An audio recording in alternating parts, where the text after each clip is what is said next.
দিদি, যদি ওনারা আমাদের বাইরের লোক মনে করেন তাহলে আমি ওনাদের এবার বাইরের লোক হয়ে দেখাবো। আমি যুদ্ধ হেরেছি, কিন্তু আমার আশা শেষ হয়ে যায়নি। ওদের জীবনে আগুন লাগানোর আরেকটা রাস্তা আমার কাছে আছে দিদি। আমি জারার জন্য কাশ্মীরে ফুলের শয্যা সাজাতে দেব না, ওটাকে কাঁটার শয্যা বানিয়ে দেব।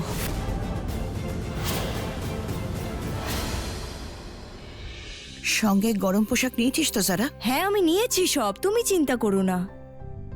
ওখানে কিন্তু ভীষণ আমি ঠান্ডা। জানি আম্মি। আম্মি প্লিজ কেঁদো না, সবাই কি ভাববে বলো তো? এটা দুঃখের কান্না নয়, এটা সুখের কান্না। বোঝার চেষ্টা কর।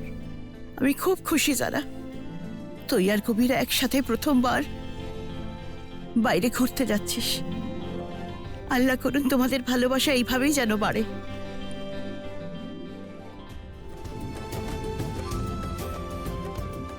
এসো যারা। ভাবি ভাইজান এখনই চলো, ইমরান ভাইজান চলে এসেছে। হ্যাঁ 1 মিনিট দাঁড়াও।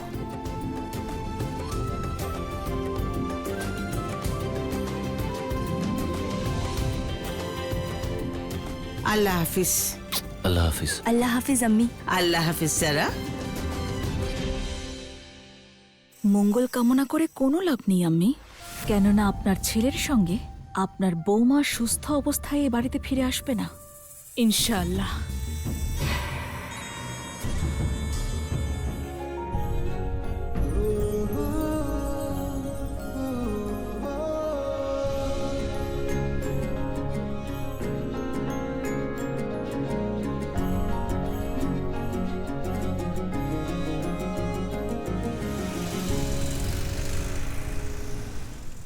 সারপ্রাইজ! রিমা, তোর মাথা খারাপ? নিজের বদ অভ্যেস ছাড়বি না তো? জানিস এরকম সারপ্রাইজে না হার্ট অ্যাটাক হয়ে যায়। একে আমি তোকে এয়ারপোর্টে ড্রপ করতে এসেছি আর তুই আমাকে এরকম বলছিস? হ্যাঁ, আর তোমাদের দুজনকে ড্রপ করার পরে আমরা দুজনও লং ড্রাইভে যাব। ও হো হো, তুমি তোমার লংটা না একটু শর্ট করো আর এই স্বপ্ন দেখা বন্ধ করো।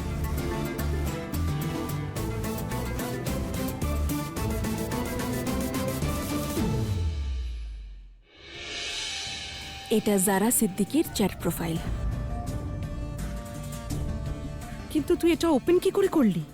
তোর কাছে এটার পাসওয়ার্ড আছে নাকি? আছে তো, আর কারোর কাছে নেই, এমনকি জারা সিদ্দিকীর কাছেও নেই। তার মানে আমি কিছু বুঝলাম না। মানে এটাই দিদি যে আমি শুধু তোমার শ্বশুরের ভরসায় বসেছিলাম না, আমি কবির আর জারার এনগেজমেন্টের পরেই এই প্রোফাইল বানিয়েছিলাম। কিন্তু কেন? যাতে সঠিক সময় আসলে জারাকে বদনাম করতে পারি। আর তুমি কি জানো দিদি, এই ফেক জারা একই সময় অনেকের সঙ্গে প্রেমালাপ করে।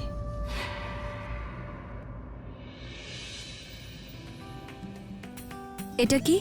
এক বন্ধুর তরফ থেকে আরেক বন্ধুকে হানিমুনের গিফট। কে? এটা একটা নাইট।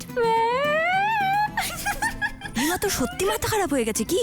এটা তুই নিজের কাছেই রাখ, তোর কাজে লাগবে। আরে কাজে না লাগলে আমায় ফিরিয়ে দিস। এখন তুই নিজের ব্যাগের মধ্যে রেখে রিমা, না, দে এটা। কি যা, করছিস যা, যা, তুই? তোকে হানিমুনের অনেক শুভেচ্ছা। এই ফেক অ্যাকাউন্ট আর চ্যাটের ব্যাপারে মৌলবী কবির যদি জানতে পারে তাহলেও কি করবে? ও তো কোনো কিছু না বুঝি জারাকে তালাক দিয়ে দেবে।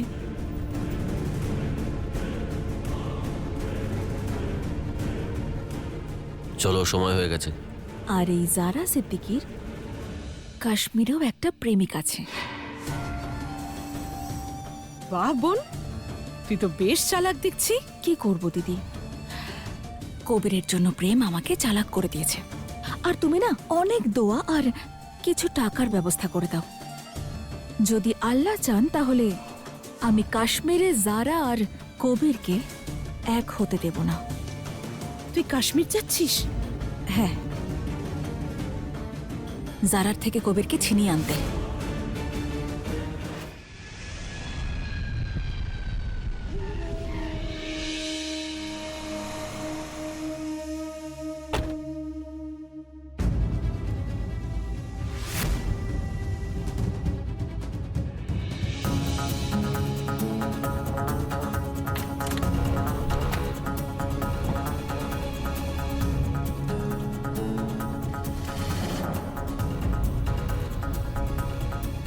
আপনারা কোথা থেকে আসছেন? লখনৌ থেকে। লখনৌর নবাব নাকি আপনি? হোটেল থেকে আপনাদের সেবার জন্য আমাকে পাঠিয়েছে। আপনি সামনে দেখে গাড়িটা চালান। হ্যাঁ ঠিক আছে।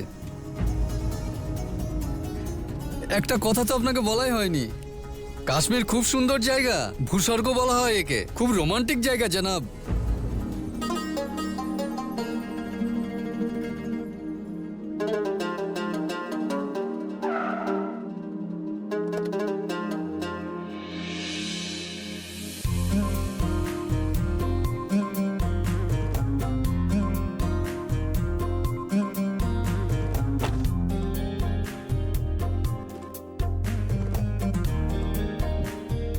এখানে শুধু পাহাড়ের সৌন্দর্যই নয়, ভ্যালির সৌন্দর্যও উপভোগ করতে হবে।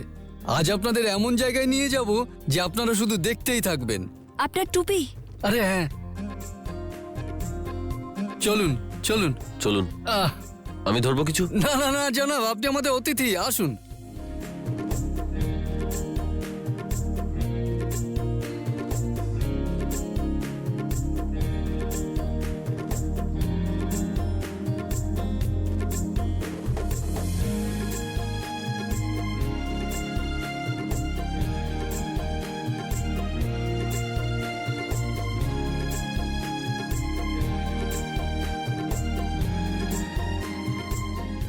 এমনিতে তো আমাদের ব্রেকফাস্ট টাইম সকাল 7টা থেকে 11টা অবধি, কিন্তু হানিমুন কাপলসদের জন্য আমরা 12টা অবধি রুম সার্ভিস প্রোভাইড করি।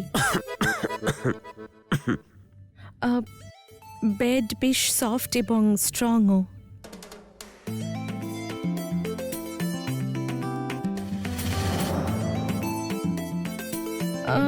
যদি আপনারা চান তাহলে বাথরুমটা একবার চেক করে নিতে পারেন। হানিমুন রুম হওয়ার জন্য বাথটাব অন্য রুমের বাথটাবের থেকে অনেকটাই বড়। অনেক অনেক থ্যাংক ইউ, ধন্যবাদ। Thank you sir. Thank you ma'am.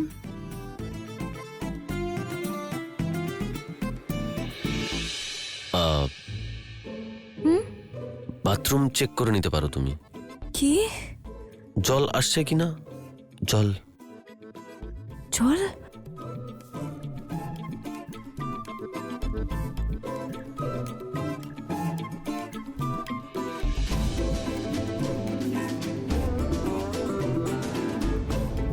কি হলো? কিছু না। না, আমার মনে হলো। না।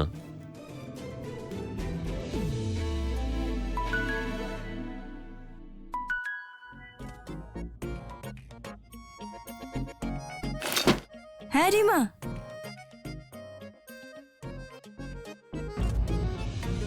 হ্যাঁ রে, পৌঁছে তো গেছি। আর এখানকার ওয়েদারও খুব সুন্দর। অবস্থা তো জিজ্ঞেসই করিস না, এমন মনে হচ্ছে যেন গোটা শহর জানে আমরা হানিমুনে এসেছি। যার সাথে দেখা হচ্ছে সেই লজ্জায় ফেলে দিচ্ছে।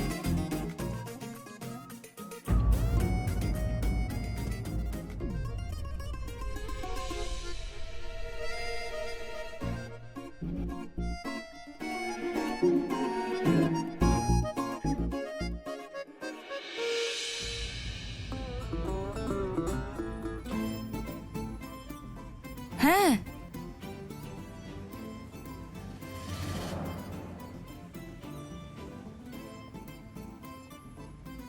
এক বন্ধুর তরফ থেকে আরেক বন্ধুকে হানিমুনের গিফট। রিমা না, রিমা কি করছিস? যা যা যা, তোকে হানিমুনের অনেক শুভেচ্ছা। রিমা, আমি পরে কথা বলছি।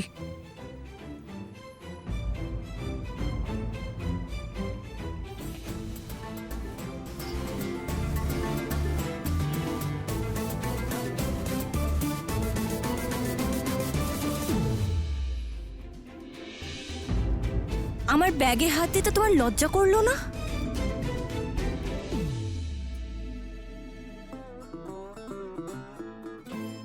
না, একদম লজ্জা করেনি। কারণ ম্যাডাম, আমার বিন্দুমাত্র শখ নেই আপনার জিনিসে হাত দেওয়ার। ওটা মাটিতে পড়েছিল। তাহলে পড়েই থাকতো, তোলার কি দরকার ছিল?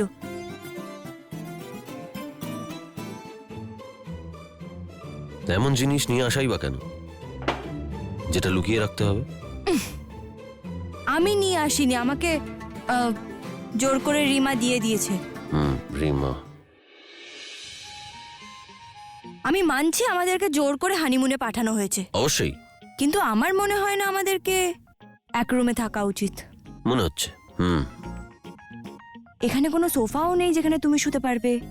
তবে এই দুটোকে আমি সোফাতে? তুমি কেন শুতে পারবে না সোফাতে?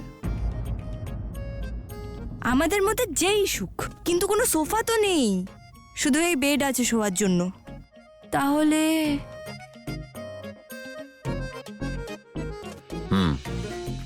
তাহলে চলো অন্য ঘর নিই।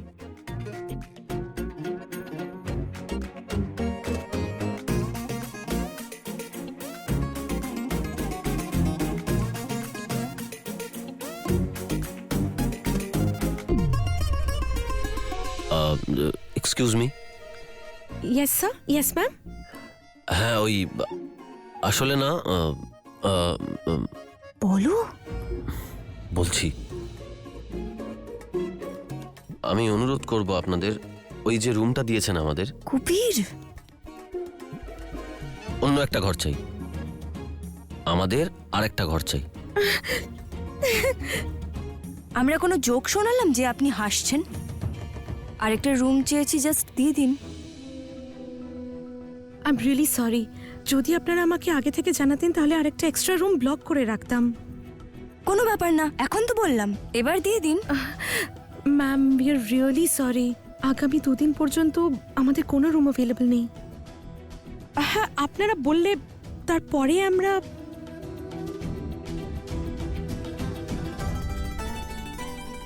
আপনার কাছে নাইলনের রোপ আছে? এক সেকেন্ড। নাইলনের রোপ? হ্যাঁ, একটা লম্বা দড়ি। লম্বা একটা দড়ি? হ্যাঁ ম্যাম, আসুন আপনি আমাদের সাথে, আমরা দিয়ে দিচ্ছি। দড়ি দিয়ে কি হবে? লাগবে। কে জানে কি করবে।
কাশ্মীরের প্রকৃতির মাঝে আসা তোমার স্বপ্ন ছিল, তাই না যারা? এবার সারা জীবন এখানেই থেকে যাবে, আর আমি কবিরকে সঙ্গে নিয়ে ফিরে যাব আমার দুনিয়াতে।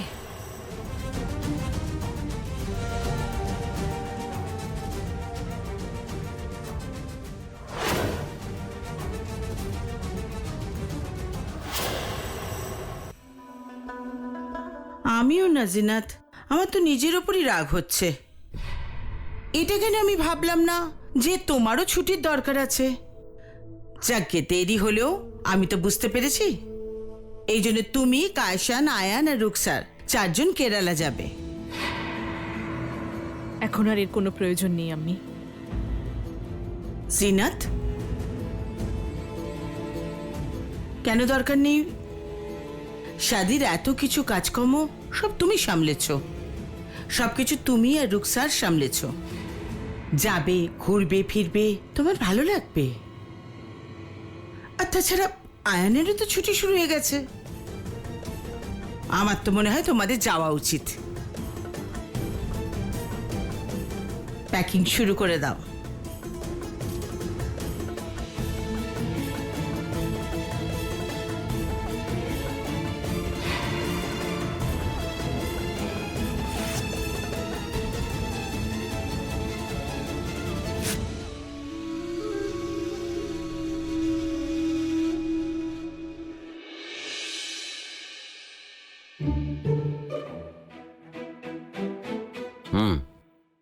এবার বলো, কি হবে এই দড়ি দিয়ে? কোনো ভালো মেয়ে না তোমার সঙ্গে এক ঘরে থাকার চেয়ে গলায় দড়ি দিতে পছন্দ করবে।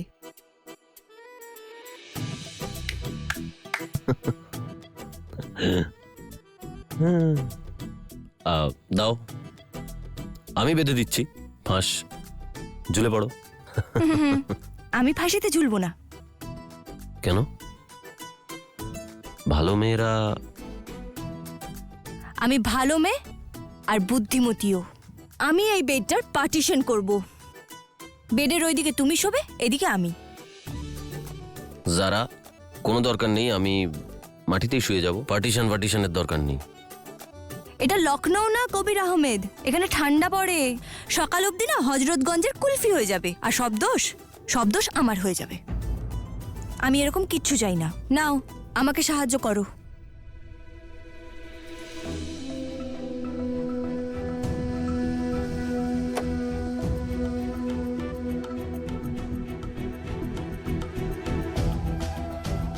ওপরে উঠে বেঁধে নাও। এখান থেকেই ঠিক হবে। তোমার দ্বারা হবে না, দাও।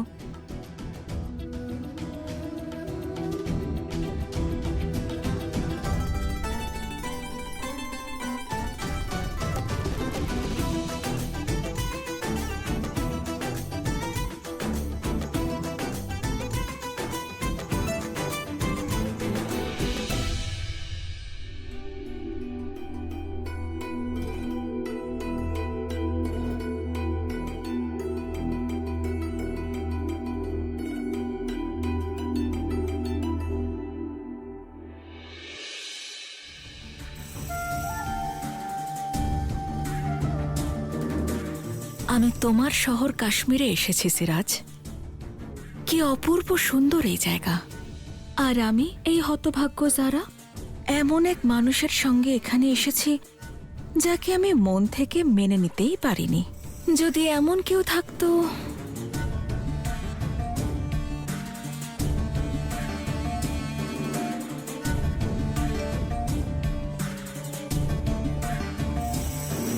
এখন তুমি আমার শহরে জানে সিরাজ, তোমার জীবন বদলে দেব আমি।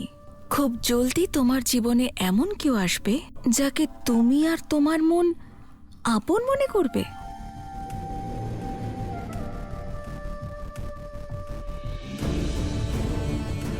ইনশাল্লাহ, সে যেই হোক না কেন, যেন তোমার মতন হয়।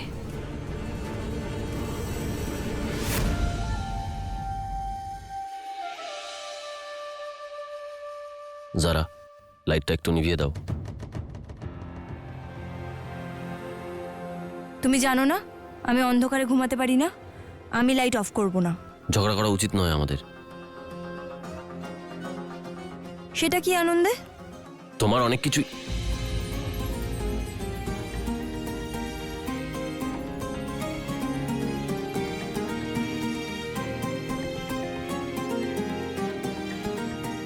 তোমার অনেক কিছুই কথা আমার অপছন্দ, আর এটাও হতে পারে আমারও এরকম অনেক কিছুই আছে যেটা তুমি পছন্দ করো না।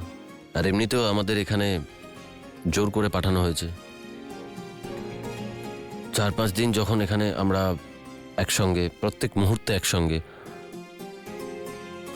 করে, তাতে এখন যখন এসেই গেছি তখন আমরা বন্ধুর মতো ঝগড়া না করে নিজেদের পছন্দের জায়গাগুলোতে ঘুরতে যেতে পারি না কি? তার মানে তুমিও ঘুরতে পছন্দ করো? আমি মানুষ নই নাকি? ঘুরতে তো ভালো লাগে। হ্যাঁ, মানুষ তো তুমি নিশ্চয়ই, কিন্তু না একটু অদ্ভুত মানুষ। ধন্যবাদ। আচ্ছা, কোথায় ঘুরতে যাবে? বলছি, তবে আগে তুমি বলো। বন্ধু হলাম তো? যতক্ষণ তুমি বন্ধু থাকবে আমিও তোমার বন্ধু। ঠিক আছে, ঠিক আছে। কবির, তুমি যদি চাও তোমার সাইডের লাইটটা বন্ধ করতে পারো। Good night.